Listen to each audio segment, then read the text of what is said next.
नमस्कार मित्रांनो, normal SIP तर तुम्हाला सर्वांना माहिती आहे. आज आपण स्टेप अप एस-आय-पी बद्दल जाणून घेऊया. म्हणजे समजा आपण 20,000ची एस-आय-पी करतोय, तर ती दरवर्षी 10% वाढवत राहायची आणि असे दरवर्षी करायचे. दुसऱ्या प्रकारच्या एस-आय-पीमध्ये आपण अमाउंट वाढवत जायची. जसं की आत्ता आपण 20,000ची एस-आय-पी करतोय, त्याच्यात पुढच्या वर्षी 2,000ने वाढ करायची, म्हणजे ती 22,000 होईल आणि असे दरवर्षी 2,000ने वाढवत जायचे. असे केल्याने तुम्हाला नॉर्मल एस-आय-पीपेक्षा खूप चांगले रिटर्न्स मिळतात. जसं नॉर्मल एस-आय-पीमध्ये ह्याच उदाहरणामध्ये आपण बघू, की 20,000ची एस-आय-पी ही तुम्ही 20 वर्षासाठी केली, तर 12% रिटर्न्सनी जरी त्याचे कन्सिडर केले, तरी त्याचे ₹2,00,00,000 होतील. पण हेच जर आपण टॉप एस-आय-पी केली, तर 20,000 मंथली एस-आय-पी दरवर्षी 10% वाढवली आणि 12% रिटर्न जरी आपण त्याचे धरले, तरी 20 वर्षांनी त्याचे ₹4,00,00,000 होतील.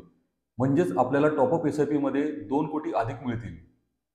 जर तुम्हाला योग्य मार्गदर्शन हवे असल्यास खाली दिलेल्या नंबरवर आम्हाला कॉल करा. तसेच डिस्क्रिप्शनमध्ये दिलेल्या लिंकवर क्लिक करून आजच आपले फ्री अकाउंट ॲक्टिव्हेट करून घ्या. धन्यवाद.